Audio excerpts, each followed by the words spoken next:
Hey guys, Travel Time Chit Chat time. We got Tony with us. We're leaving Walmart. He just had to go and buy some clothes for a funeral next week. We're having my mom and dad's celebration of life, and he needed clothes because he's lost some weight. And unfortunately, all we have is Walmart to buy stuff around here. We live in the middle of nowhere. And we also just went to breakfast and found out that, sorry, I had to stop, let somebody pass. Found out that the place that we sell we should have went in through this door, sorry, because they're selling Girl Scout cookies. I haven't bought any yet this year. Focus. I never focus. They know that on here. But so we went out to breakfast and we go where we sell our syrup.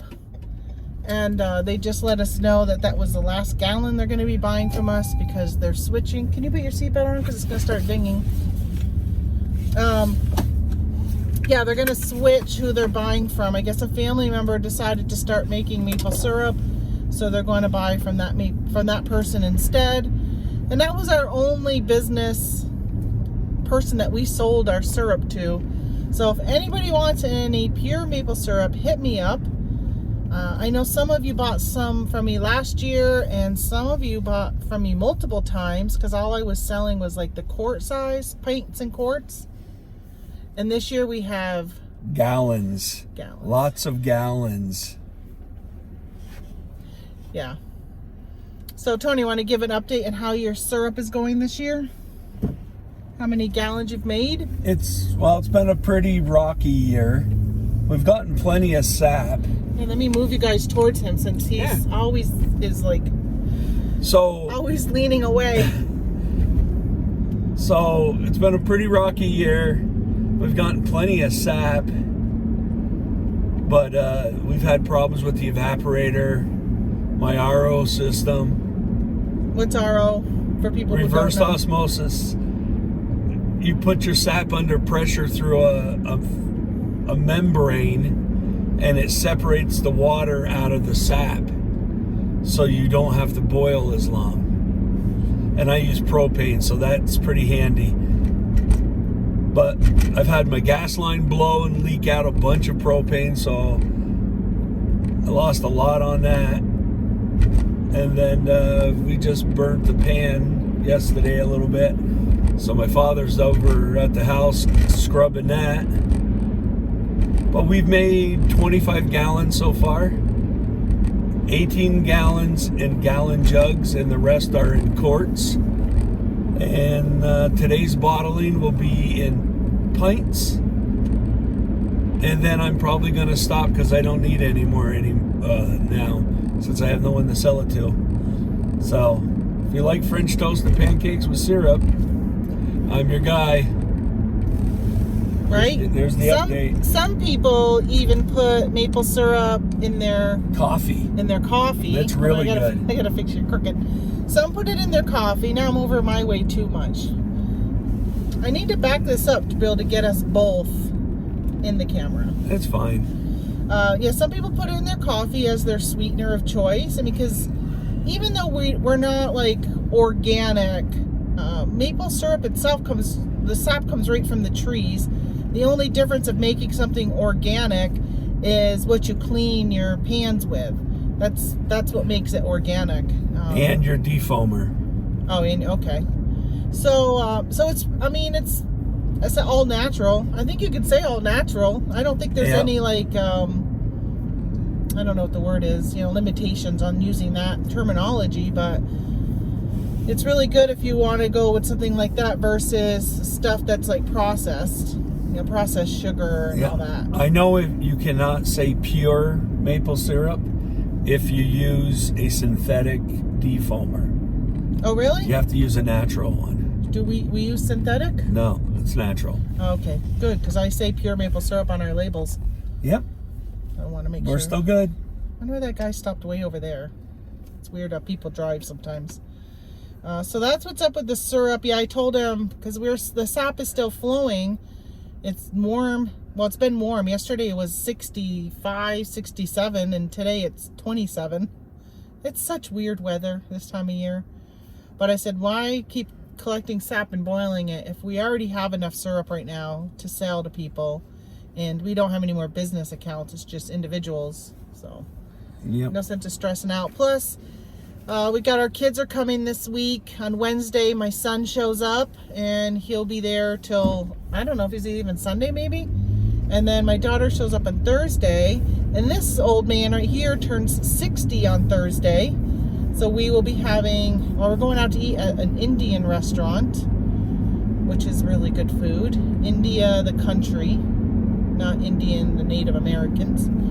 And then Friday, my family, my other extended family, like siblings and stuff, they're all going to start showing up. And then Saturday, we have the celebration of life for my parents.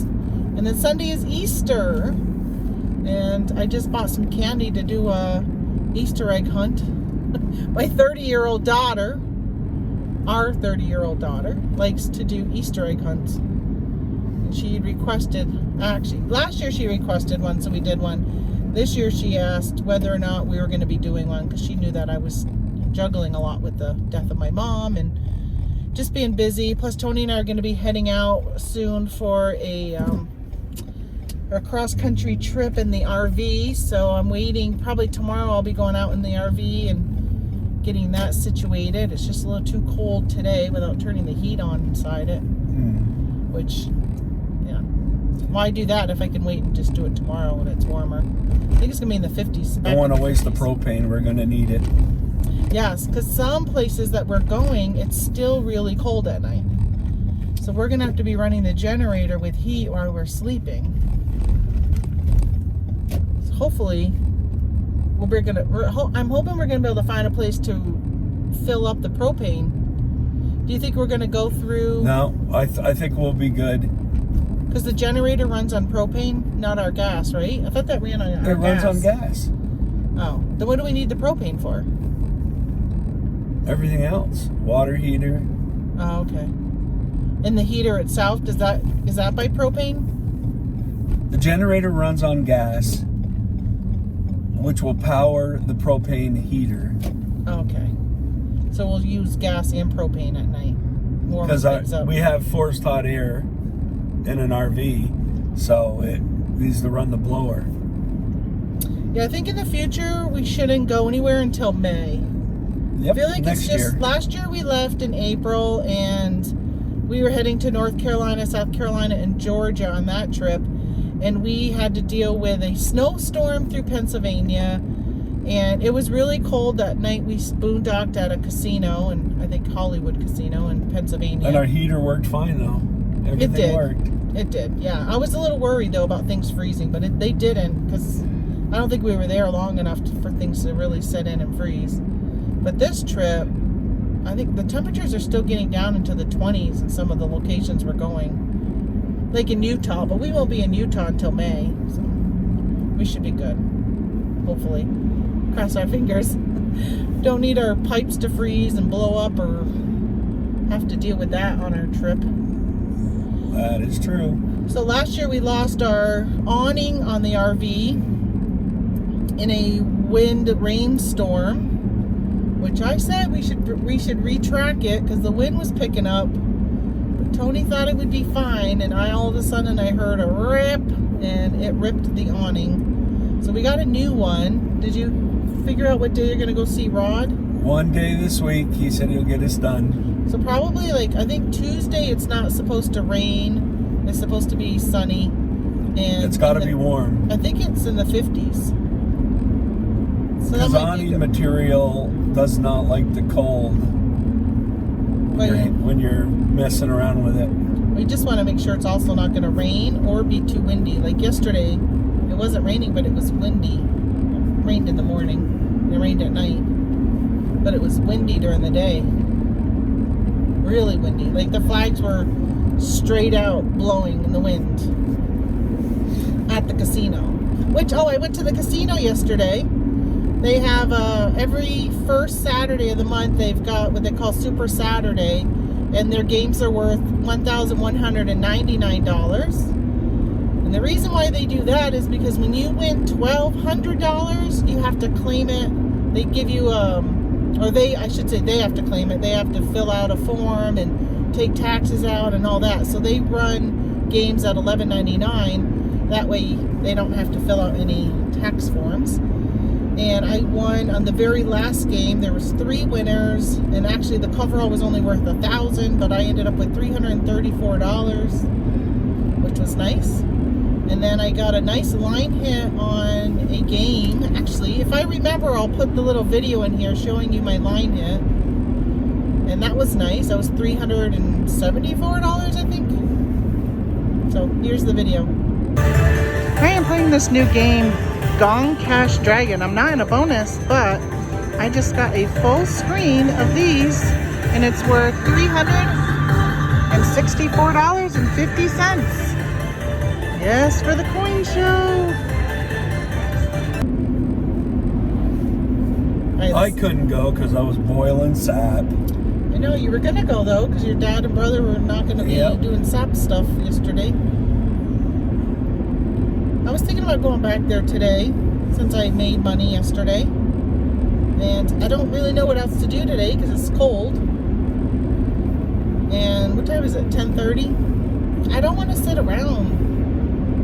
I've been doing too much sitting around. I don't know what else to do, though. Any ideas of what I could work on if I don't go to the casino? Help me boil sap. No. No, although I was watching TikTok last night, I've been enjoying going to the lives on TikTok. Which, I never realized. I would always just go and watch all the videos on TikTok, but I never realized up in the top left-hand corner, you can click on live, and it will show you people that are live on TikTok. A lot of people, so most of the people that watch this channel are resellers, and there's a lot of reselling going on TikTok. Actually, I was watching the other night, somebody was reselling Chanel items and another big fashion name. There were socks, underwear. Oh, she pulled out a couple purses. But even though it says Chanel or Coach on it, she was saying that they were twins, right? So instead of saying these are counterfeit and they're not real, she would call them twins. And they all have their secret, anybody breaking the law, they all have their secret words. So she's like, this is a twin. She's like, if you know what that means, and she's winking, she goes, so this is a twin of a Chanel. And of course, everyone knew, what that means. So that's why she was selling it for $85, not $585. And then another show I went on, they were doing coins, and he was showing all these different quarters. He was opening up rolls of quarters that he gets from the bank, and he was telling you what to look for based upon the year and the type of coin. So if it's like a Pennsylvania coin or one of all those state coins, he's like, okay, on this one look for, there's one with Mount Rushmore, and he's like, on Mount Rushmore coin, he goes, make sure you look to see if there's a booger, because I guess there's a die issue on those, that some of them will have something stamped extra. And then there's another one, they call it a cat on the roof, because there's a building, and if there's a die issue with the die, sometimes it printed something that looks like a cat on the roof. So they're telling you what to look for, and I thought that was really interesting. So I was thinking about going through the quarters today. Yep. I went through and separated everything. What were you looking for? No, I separated state coins from pennies, and I think he was even saying and of course anything that's silver, where it doesn't have that copper line on the side, he goes, hang on to those. Those are worth a lot. They're harder and harder to find. So most of the coins they get from the banks, they aren't going to have them, because the banks are already taking them out of circulation. And then he said, what was the other thing he was said to look for? Oh, 1983, I think it was 83 and 84 quarters, to keep those. And then I think it was the Eagle, 1998. If you get a 1998 coin of something, I can't remember what, I think it was the Eagle on the backside. He said said it was the last year they made them. So he's hanging on to his because he thinks that they're going to go up in value. So I was like, okay, that's nice to know. So he had this, like, he was providing these screenshots that you could take a screenshot of these papers he's putting together, these PDF files that tell you what on each stake coin what to look for. If you joined his membership, subscribe to his channel, which I think is like $4.99 a month, you would get it for free. But as he was getting likes, he said, okay, when I get to 20,000 likes, I'll show you page 1. When I get to 50,000, I'll show you page 2. And so I ended up getting page 1 and 2. And then page 3, I went to sleep. I didn't stay awake till page 3 because I was tired. I did not want to stop watching, though. It was so interesting. I find that fascinating. Same with the people who go out with their metal detectors. Don't you have my dad's metal detector? Yeah, but it's a very inexpensive one. It doesn't work really good. Oh, really? It helps me find my aluminum arrows in the ground, but it does not do real good on everything else. Oh, that's too bad, because that would be so much fun. I would love to do that. Yeah. Go out to parks and just go around. Beaches. That's where people lose things the But they most. say in the water is the best place. When you're on the beach, it's really in the water. People lose it. Lose jewelry and stuff. But if you go to like one guy was on like a school, like a high school area. You know, I guess maybe if you're like playing sports, you might lose something, and that's hard to find on the ground. You know, I've never seen them really find a lot of really good stuff. One time they found a ring. And then another time, like an old quarter, which they thought was really odd that it was, because it was like from another country. So like, how would this quarter even get here? Or not, maybe not a quarter, but a coin. Like, how would it even get there? So I'm thinking I might go through my quarters today. We'll see. But I didn't use my food certificate. I get $50 at the casino every month. And since we're going to be gone most of the month and or busy, because we got like family and stuff. We should go one Thursday night. I figured we would save the, this Thursday the kids are here. So we could go next week. They're open on Monday and Tuesday. So we could go like Monday or Tuesday. Yeah. After the kids leave. Because I won't be sugaring anymore. Then go to the buffet and use it. So I figured I'd save all $50 and we'll go to the buffet. So I want to run a poll with you guys. Should I continue boiling and making syrup next year, or should I find somebody to buy the sap and not boil, or only boil enough just for family, but I could sell my sap because I put lines up and vacuum system and everything. But what's the pros and cons? Like, I don't have to spend any money on propane, and I can make almost 50% for just selling the sap. Yeah, you don't have to spend any money on propane to boil. You don't have to worry about ROing. Well, you'll probably RO the sap. No? Okay, so you don't have to worry about right out of the tree, 58 cents a gallon. Which ROing costs money because you got to pay for the electricity and the membranes.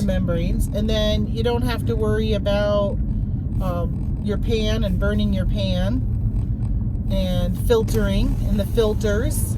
All the headache stuff in the containers, because even like we give syrup, so I'm pulling up to the mailbox here. So you know I got a package from eBay, which I bought a cookbook from eBay. I'll get back to the syrup here in a second.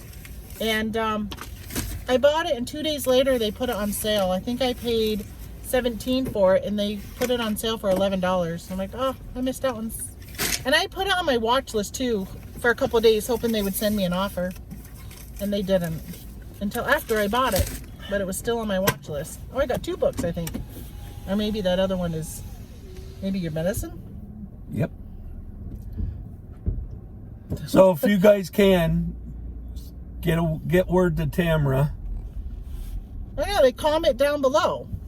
Yeah, comment down below. I'm new at this. Comment down below and let her know if I should keep boiling like I am, or if I should just go into selling the sap, because I have a lot of sugar houses around that might be interested.